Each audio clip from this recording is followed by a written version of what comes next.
Vous vous demandez si votre clavier est propre ou sale? Eh bien, regardez bien. Tout ce qui peut se déposer sur ce genre de clavier, on a l'impression qu'il n'y a pas accès, et pourtant, toutes les saletés passent par-dessous. Bon, j'ai même trouvé des amas de poils de chien, etc. J'ai pas de chien. Donc, vous voyez, il était bien dégueulasse dès le départ. Donc, vous voyez, on a l'impression que ça passe pas au travers, mais si, quand on regarde bien sur les côtés, hop, on voit qu'il y a de la saleté. Et pourtant, à l'époque, je l'ai bien brossé quand je l'ai récupéré, mais il y en avait partout. Il y avait même d'autres trucs bizarroïdes sur ce clavier. Je ne rentrerai pas trop dans le détail.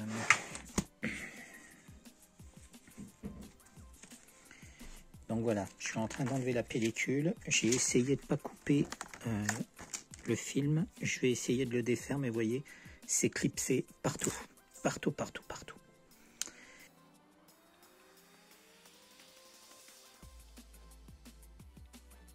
Donc voilà, maintenant que j'ai défait tout le clavier, que j'ai enlevé la protection et tout, c'est pas évident à enlever hein, en fin de compte, hein, donc il faut faire vraiment très attention. Donc déjà, ce que je vais faire, c'est voir si je peux réparer, mais j'y crois pas parce que c'est serti. Le problème, c'est que c'est serti. Donc, je vais tester les fils avec cette nappe. Vu que j'ai une info ici où on voit où vont les nappes, je sais que déjà, là, vous voyez, je la vois, c'est la nappe d'alimentation. Et regardez, si je me trompe pas, et si on regarde comment est positionné le clavier sur l'ordinateur, regardez bien, vous voyez le premier fil qu'on voit là? Automatiquement, ça peut être que la nappe de démarrage du PC. Et c'est bien sur la position 1. Voilà, donc vous voyez, je ne m'étais pas trompé. Maintenant, ce que j'ai deux références sur ce clavier, une ici. Donc c'est pas très lisible.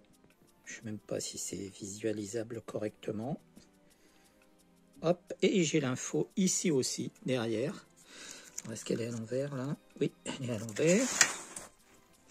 Donc j'ai cette info ici. Donc ce que je vais faire déjà, c'est voir si je peux trouver sur des sites cette référence de clavier. Hop, vous le voyez ici. C'est dommage, c'est pas terrible. Je vous mettrai l'image, voilà. Là on arrive à la voir. J'ai toute la référence du clavier. Donc je vais essayer de chercher sur internet. Hop, pour voir si je la trouve.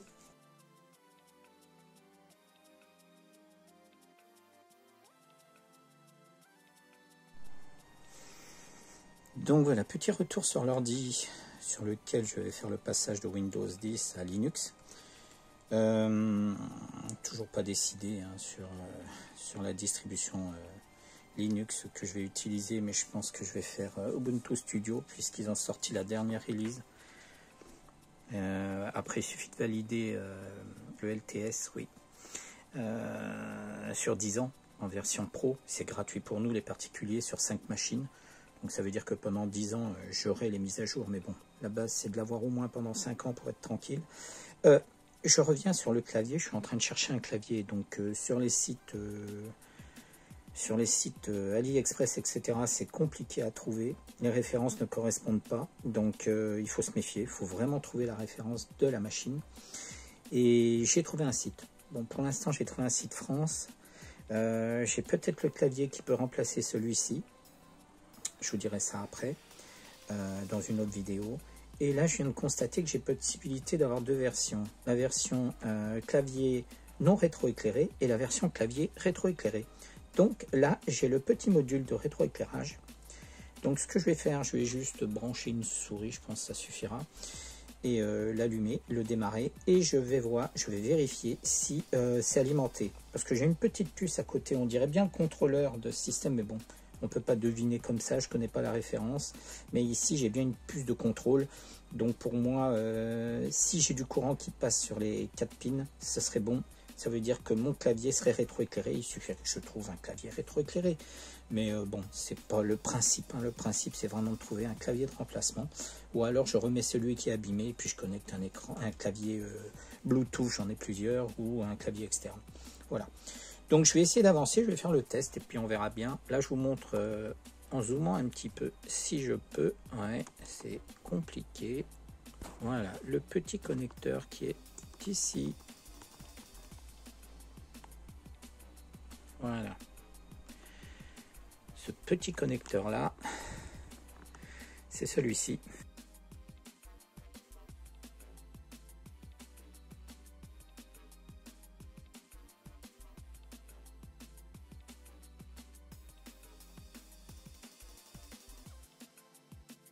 Donc réception du clavier pour mon ordinateur avec la version rétroéclairée. Donc je pense que le plus complexe va être le remontage et le clipsage de ce clavier sur le châssis.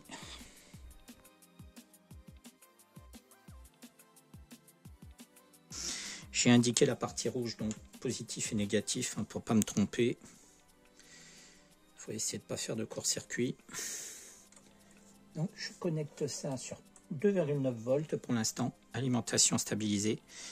Je vais éteindre la lumière. Voilà. Remarque, j'ai l'autre qui est allumé, mais c'est pas grave. Et là, je vais faire mon test. Donc vous voyez, il ne faut pas se tromper, on a le plus d'un côté. Donc là, je suis sur 3 volts. Donc ce que je vais faire, c'est que je vais mettre vraiment au ras de chaque côté. Voilà. Donc là, vous voyez, je sais que ça fonctionne. Voilà.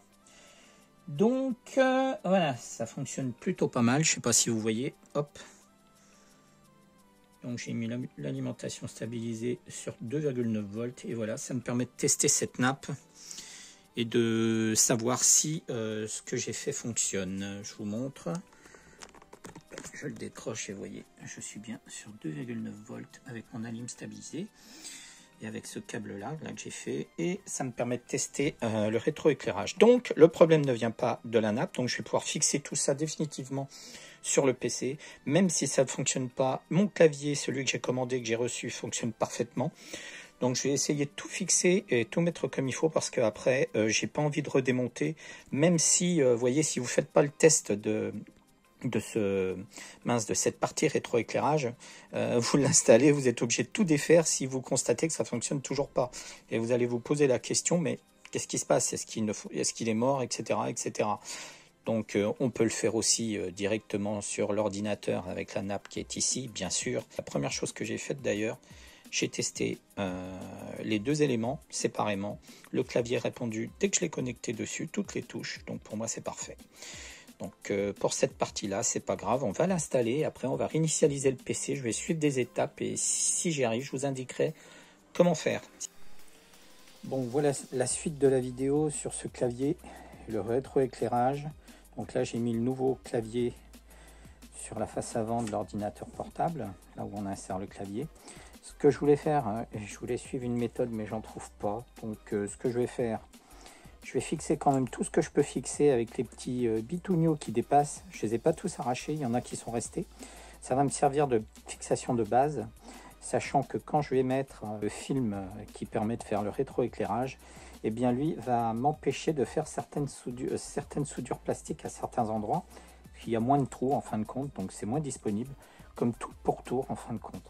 Mais ce que j'ai constaté, parce que j'espère que c'est ça, normalement en mettant cette plaque, ça devrait, si je fixe bien cette plaque tout autour, et là je vais faire ça comme il faut, tout le tour de cette plaque, il faudra bien la fixer, mais quand elle est fixée sur le châssis, là sur la plaque du clavier, ça ne bouge pas, ça reste vraiment fixé, ça ne bouge pas, et en plus on a des petits supports là qui nous permettent de tenir cette plaque rigide au niveau du PC. Il y a une partie qui est au niveau du processeur, etc. Donc c'est là où il y a les fixations du processeur sur la carte mère et sur le dessous de l'ordinateur. Donc tout ça, si on le pose comme il faut, j'aurais pas forcément besoin de refixer tout le clavier comme c'était à l'origine. Donc ce que je veux quand même, vous voyez, là ça bouge un peu. Ce que je veux, c'est que quand j'aurai mis mon film rétroéclairage, il ne faut pas que je puisse revenir dessus parce que je ne pourrai pas faire le pourtour des soudures. Ça sera impossible, j'y ai pas accès. Donc je vais essayer de faire un maximum de soudure. Donc je vais en faire un peu pour essayer de voir si j'arrive quand même à fixer cette plaque pour qu'elle ne bouge plus. Et après seulement je mettrai le rétroéclairage, le film rétroéclairage, et ensuite je fixerai cette plaque. Parce que je ne voudrais pas y revenir tout de suite. Ce que je constate, c'est que ces claviers-là, ils sont très bien au niveau utilisation, mais quand vous avez la poussière s'insinue partout.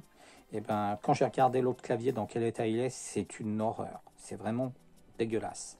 Je ne comprends pas qu'on ne fasse pas un clavier côté face avant, Ouais, pourquoi on ne les fabrique pas, cette face-là, avec un joint caoutchouc autour du bouton, qui permettrait d'éviter, je sais pas moi, que ça s'insinue à l'intérieur et que ça devienne vraiment dégueulasse. C'est vraiment crade, hein. Mais bon, allez, on va... Je mets beaucoup de temps, ça fait déjà 3 semaines que j'ai le rétroéclairage et je l'ai toujours pas fait parce que je suis sur d'autres projets. Et j'ai d'autres priorités actuellement dans ma vie personnelle. Voilà. Donc je vais essayer d'avancer. Donc voilà, là je viens de fixer. Regardez, ça bouge presque plus. Un peu partout. Donc j'ai fait comme je pouvais. Il y a quelques fixations qui ne marchent pas. J'ai essayé donc de fixer le pourtour et quelques points au milieu un peu partout. J'ai essayé de tout faire. Pourquoi? Parce que je voyais que ça bougeait quand même. Et j'ai voulu essayer ce plastique-là, mais mon fer à souder ne chauffe pas suffisamment. Donc je prends directement cette pointe que j'ai biseautée ici. Je l'ai biseautée, elle est en forme de un peu pointue. Et j'appuie directement sur une soudure, comme ça. J'appuie, et je relâche, et ça fait la soudure. Il reste un tout petit peu de plastique de l'autre côté, donc ça me permet de faire la soudure sans trop forcer. Voilà, je viens de me brûler, super. Donc voilà, j'ai fait cette partie. Maintenant, il me reste à mettre le rétroéclairage et ensuite mettre cette plaque. Et je ferai la même chose pour souder le tour, en espérant que j'aurai assez de matière pour que ça déborde légèrement par le haut. Pour l'instant, vous voyez, ça a l'air d'aller, ça tient, il n'y a pas de problème, c'est propre, c'est bien positionné. Donc voilà. Et comme je vous dis, je ne sais toujours pas si le rétroéclairage, j'arriverai à le démarrer sur cette machine, puisque c'est un problème de configuration, d'après ce que j'ai compris. Il faut réinitialiser la config du PC pour que le rétroéclairage s'active, parce que l'alimentation arrive bien à la borne de connexion du rétroéclairage, mais ça ne démarre pas. Donc voilà, j'avance pas à pas, je vais coller le film rétroéclairage, et puis voilà, j'avance.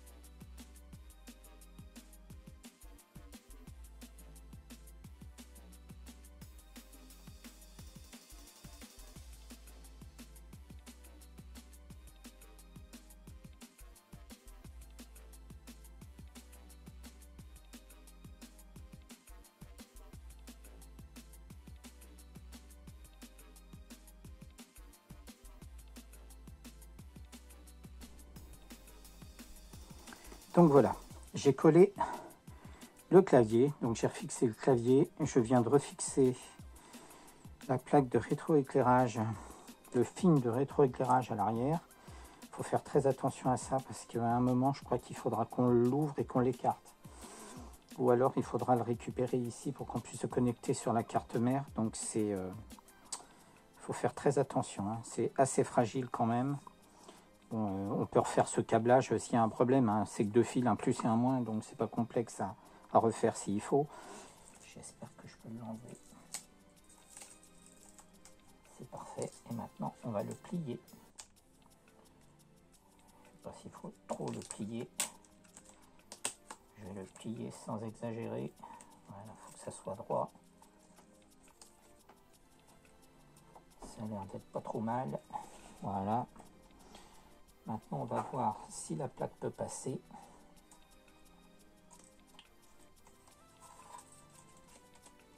Et j'ai une certaine résistance, hein, au niveau... voilà, vous voyez, ça touche vraiment. Donc, ça va retenir. Tout va être retenu. Il faut vraiment que j'arrive à fixer tout ça. Allez, je reviens quand j'avance un petit peu.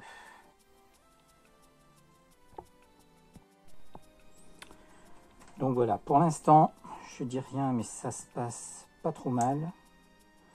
J'ai commencé toute cette partie, donc j'arrive quand même à ressouder le plastique qui est présent avec le peu qui me reste. Vous voyez, c'est soudé. Je ne sais pas si ça tiendra, mais je le fais, je vais continuer. Il y en a certains qui me gênaient un petit peu, donc je vais passer le fer à souder dans les petits trous, voir si ça bouge un petit peu et si je peux appuyer dessus. Parce qu'il faut vraiment que la plaque soit collée à la face du clavier. Sinon, on va retrouver une gêne où ça peut déformer tout le système. Donc voilà, j'avance petit à petit. J'ai déjà fait, comme je vous dis, cette partie. Je vais continuer, je vais avancer jusqu'à ce que j'ai tout soudé. Et après, je passerai à l'étape suivante. Voilà, donc j'ai terminé. J'ai ressoudé tout ce que je pouvais. Ça bouge pas, ça tient bien. Il y a de la poussière. Voilà, j'ai nettoyé un petit peu l'intérieur là aussi. C'est un film en tissu qui est de ce côté. Donc j'ai essayé de le nettoyer comme je pouvais. Je vais pas insister plus. Pour moi, c'est suffisant. Si ça se défait, vous voyez, il y a tout ce qu'il faut au niveau du PC avec ces petits ergots là, ces petits dépassements qui permettent de consolider l'ensemble quand on referme le PC. Donc pour moi, c'est bien. Là, j'ai recollé ça avec le fer à souder, en chauffant légèrement dessus, ça colle très bien. Il m'en manque un ici, il faut que je le retrouve, je ne sais plus où je l'ai mis. C'est fixé, je vais passer à l'étape suivante, c'est-à-dire le reste, nettoyage et disque dur et mémoire. Enfin, upgrade de la machine.